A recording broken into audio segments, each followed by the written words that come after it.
বাংলাদেশে সাধারণ মানুষের মধ্যে যে একটা ধারণা তৈরি হয়েছিল যে হুজুররা শুধুমাত্র ওয়াজ করে, হুজুররা শুধুমাত্র কথা বলে, আমরা এই ধারণা বদলে দিতে পারি ইনশাআল্লাহ।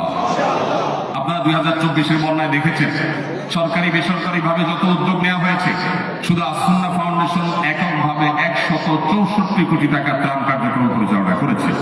আপনারা দেখেছেন আমরা এক সময় অনুদান গ্রহণ করা বন্ধ করে দিয়েছি, এবং কোথায় 2024-এর বন্যা, এখন 2026 আসতে চলেছে, অথচ এখনো 2024-এর বন্যার কার্যক্রম ৫-৭টি জেলাতে আমাদের পুরো দমে চলছে।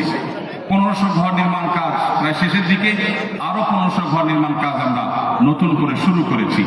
সেবা খাতে আস-সুন্নাহ ফাউন্ডেশন যেরকম একটি নতুন উদাহরণ তৈরি করতে পেরেছে, আমি বিশ্বাস করি এখানে যারা অভিষ্ট আছেন অথবা যারা আজকে এখানে আসতে পারেননি, এরকম অনেকেই আছেন, আপনারা যদি দাঁড়িয়ে যান তাহলে এই দেশে বিদেশি এজেন্ডার ধ্বজাধারীরা যারা বিভিন্নভাবে আমাদের তরুণদেরকে, আমাদেরকে কিশোরদেরকে, আমাদের আগামী প্রজন্মকে বিভিন্ন বিষয়ে তারা চাপিয়ে দিতে চায়, আরোপ করতে চায়, তাদের সে সমস্ত ষড়যন্ত্রকে মোকাবেলা করতে হলে আমাদেরকে সামাজিক হতে হবে, সামাজিক কর্মকাণ্ডে নেতৃত্ব দিতে হবে, সমাজের প্রত্যেকটা স্তরে আমাদেরকে এগিয়ে যেতে হবে, উদাহরণ স্থাপন করতে হবে, দৃষ্টান্ত তৈরি করতে হবে।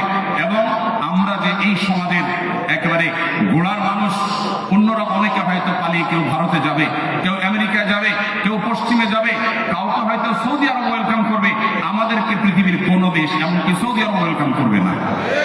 অতএব এই মাটি আমাদের, এই মাটিতে আমাদেরকে থাকতে হবে, এই মাটিকে ঘিরেই আমাদের স্বপ্ন, এটা বেড়ে উঠতে হবে, গড়ে তুলতে হবে। আমার বিশ্বাস সেটি করবার মতো দক্ষতা, সেটি করবার মতো যোগ্যতা, সেরকম স্বপ্ন আপনাদের চোখে মুখে আছে। প্রয়োজন শুধুমাত্র এগিয়ে যাওয়া, প্রয়োজন শুধুমাত্র কাজ করবার। আমি দোয়া করি অন্তরের অন্তঃস্থল থেকে আল্লাহ রাব্বুল আলামিন এই তামিল্লাহ, এই প্রতিষ্ঠানকে বাংলাদেশের মানুষ নয়, শুধু বিশ্ব মুসলিমদের বিবেক জাগ্রত করবার কাজে আল্লাহ তাআলা এই প্রতিষ্ঠানকে কবুল ও মঞ্জুর করুন, এবং এই প্রতিষ্ঠান থেকে বেড়ে উঠুক শত শত সৈয়দ কামাল উদ্দিন জাফরের মতো মানুষ, শত শত উস্তাদ জয়নুল আবেদিনের মতো মানুষ, শত শত অন্যান্য উলামায়ে কেরামের মতো মানুষ। আজ বড় বেশি প্রয়োজন, বড় বেশি প্রয়োজন। চতুর্দিকে যে পরিমাণ চাহিদা, যে পরিমাণ ক্ষুধা, এটি মেটাবার মতো উপযুক্ত মানুষের আজ বড় অভাব।